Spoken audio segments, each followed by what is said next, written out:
Assalamualaikum warahmatullahi wabarakatuh. Bertemu lagi dengan materi fisika. Kali ini kita akan membahas tentang alat ukur dan pengukuran. Saya Seperidadin, guru SMK Negeri 1 Garut. Pengukuran adalah kegiatan membandingkan suatu besaran yang diukur dengan alat ukur yang hasilnya dinyatakan dengan suatu nilai dan satuan. Hal-hal yang harus diperhatikan saat kita melakukan pengukuran, yang pertama adalah ketepatan atau akurasi dari alat ukur dan dari pengamatnya itu sendiri. Yang kedua, kesalahan matematis yang memerlukan kalibrasi. Jadi sebelum kita melakukan pengukuran, maka alat ukurnya juga harus dikalibrasi. Yang ketiga adalah ketelitian atau presisi. Jadi setiap alat itu memiliki presisi masing-masing atau tingkat ketelitian yang berbeda. Dan yang terakhir adalah kepekaan atau sensitivitas alat ukur yang digunakan. Begitupun dengan kepekaan, setiap alat ukur itu walaupun alat ukurnya sama jenisnya, misalnya untuk mengukur panjang atau mengukur massa, tapi kepekaannya tentu saja berbeda tergantung dari alat ukur yang kita gunakan. Setelah video pertama kita membahas tentang besaran pokok, kita sekarang akan membahas alat-alat ukur yang digunakan untuk melakukan pengukuran pada besaran pokok. Yang pertama, panjang. Alat ukur yang akan kita gunakan penggaris atau mistar, jangka sorong, dan mikrometer skrup. Yang kedua, massa. Alat ukur yang digunakannya adalah neraca atau timbangan. Ini biasa kita temui dalam kehidupan sehari-hari. Yang ketiga, waktu. Alat ukurnya adalah stopwatch. Yang keempat, suhu. Alat ukurnya termometer. Yang kelima, kuat arus listrik. Alat ukurnya ampere meter. Yang keenam, jumlah molekul. Nah, ini jumlah molekul ini tidak ada alat yang secara khusus bisa menentukan jumlah molekul. Tapi kita bisa menentukan jumlah molekul itu dengan perhitungan dalam persamaan kimia. Yang ketujuh adalah intensitas cahaya. Alat ukurnya adalah light meter. Nah, dari semua alat ukur yang sudah dinyatakan tadi dalam besaran pokok, kita sekarang di sini hanya akan membahas alat ukur panjang saja, karena massa, waktu, suhu ini sudah biasa kita menggunakan, tidak perlu penjelasan yang rinci lagi. Sedangkan kuat arus, intensitas cahaya itu nanti materinya ada khusus ya, tentang suhu, kuat arus, dan intensitas cahaya. Ya, kita bahas sekarang alat ukur yang pertama, alat ukur panjang, yaitu mistar atau penggaris. Ini kita sering menggunakannya dalam kehidupan sehari-hari. Kalian apabila mengukur panjang di kelas atau dalam tugas pengukuran, hampir semuanya bisa menggunakan mistar atau penggaris. Mistar atau penggaris digunakan untuk mengukur panjang suatu benda yang memiliki batas ketelitian 1 mm. Kita ambil contoh, misalnya kita mengukur pensil dengan menggunakan penggaris. Maka kita letakkan pensilnya seperti ini. Ini yang pertama yang harus kita teliti adalah letakkan pensil dengan salah satu ujungnya sejajar dengan angka 0. Langkah yang kedua, perhatikan ujung yang satunya lagi dari pensil ini dengan mata yang harus tegak lurus ya, supaya akurasinya tepat. Kita lihat pensil ini berimpit dengan angka berapa pada penggaris. Jadi kalau kita lihat nih pada angka 6,1234, sehingga dari gambar tersebut simpulkan bahwa ukuran panjang pensil adalah 6,4 cm. Selanjutnya yang kedua, jangka sorong. Nah, ini jangka sorong. Jangka sorong ini digunakan untuk mengukur panjang suatu benda yang memiliki batas ketelitian 0,1 mm. Nah, yang harus diperhatikan, ini jangka sorong ini memiliki dua rahang, yaitu rahang dalam dan rahang luar, yang biasa digunakan untuk melakukan pengukuran diameter botol. Yang rahang luar ini dipakai untuk mengukur diameter bagian luar dari botol atau diameter dari benda apa saja. Yang rahang dalamnya untuk mengukur diameter bagian dalam ya, dari benda yang berbentuk lingkaran. Kemudian bagian yang kedua adalah skrup pengunci. Jadi sebelum kita melakukan pengukuran dengan menggunakan jangka sorong, buka dulu skrup penguncinya. Kemudian yang ketiga, bagian untuk mengukur kedalaman. Jadi kalau kita tarik alat ukur jangka sorong ini, maka ini akan memanjang. Biasanya dipakai untuk mengukur kedalaman suatu benda ya. Yang tidak kalah pentingnya, alat ukur jangka sorong memiliki dua skala. Yang pertama ini adalah skala yang utama atau skala utama. Terdiri dari dua skala, ada skala inci bagian atas, ada skala sentimeter bagian bawah. Dan yang kita baca adalah biasanya skala sentimeter.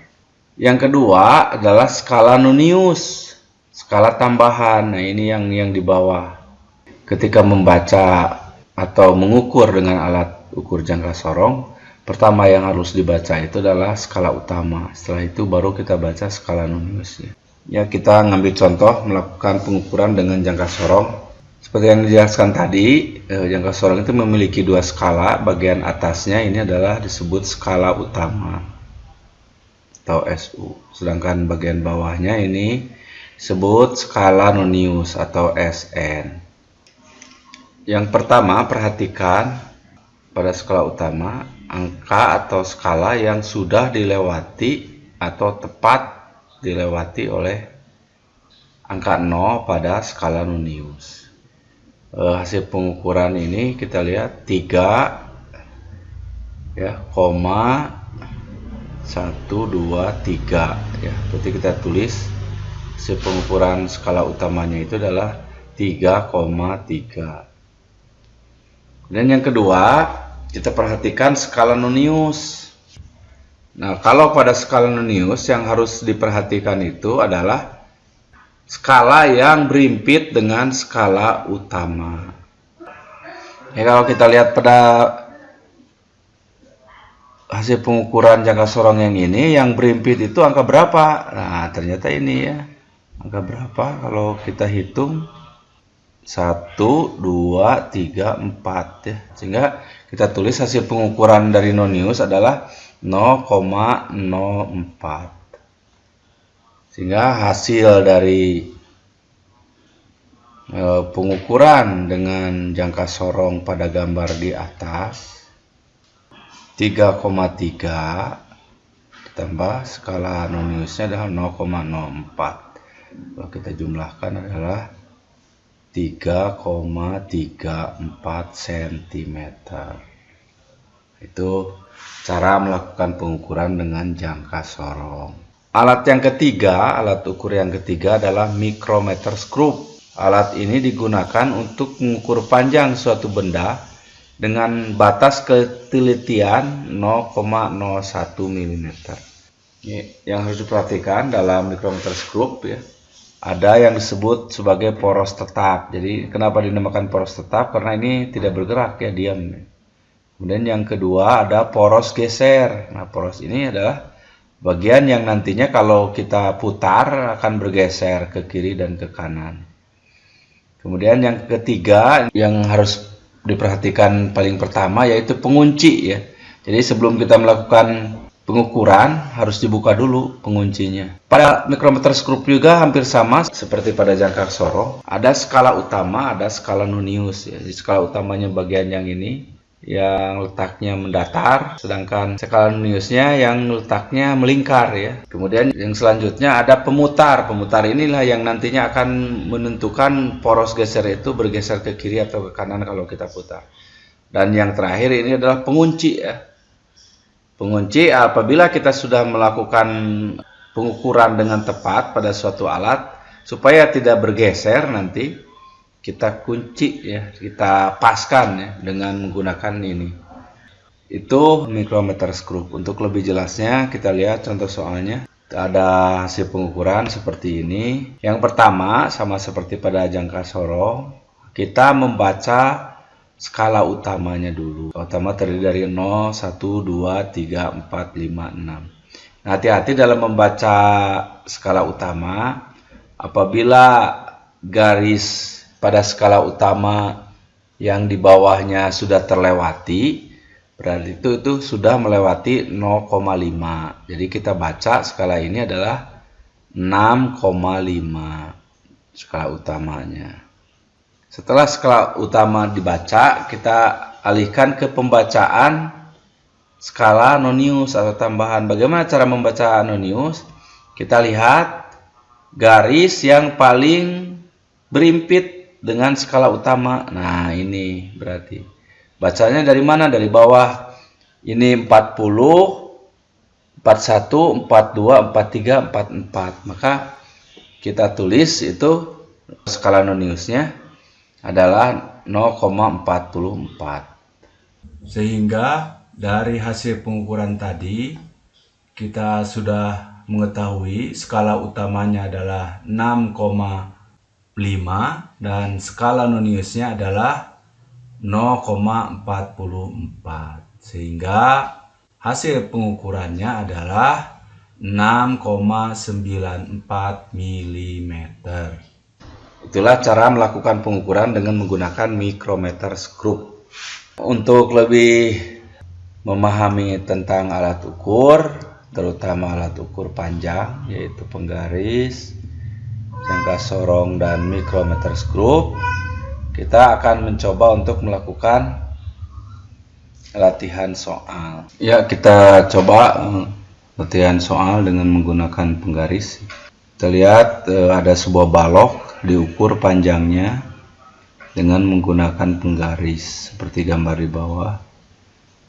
Maka cara melakukan pengukurannya adalah tinggal kita baca ya, ini skalanya langsung 3,2 cm.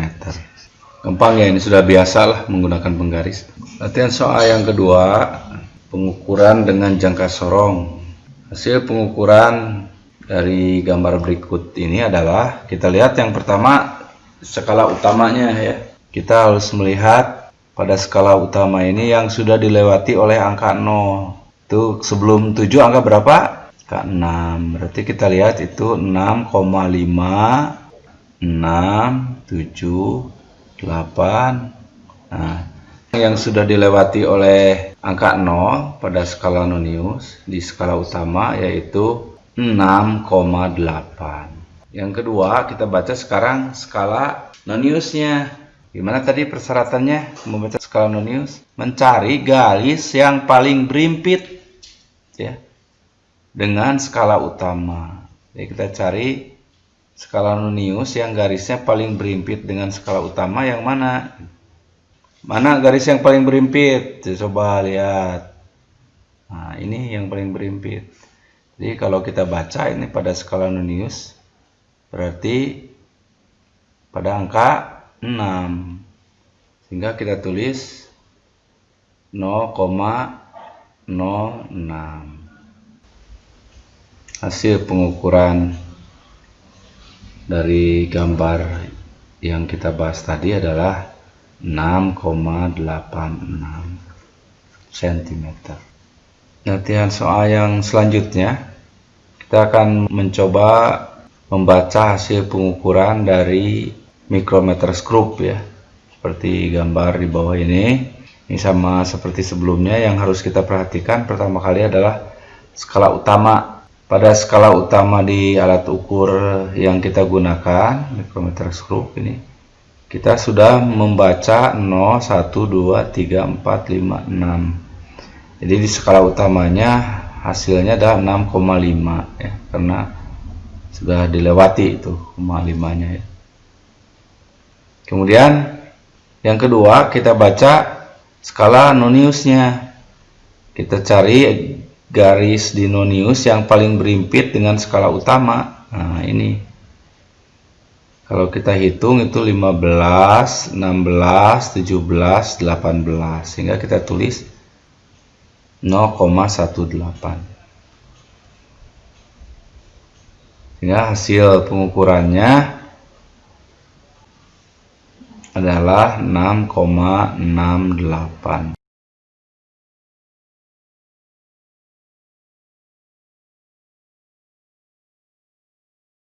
Sekian untuk pertemuan kita kali ini tentang alat ukur dan pengukuran. Terima kasih atas perhatiannya. Semoga ilmu yang disampaikan bisa bermanfaat. Wabillahi taufiq wa hidayah. Assalamualaikum warahmatullahi wabarakatuh.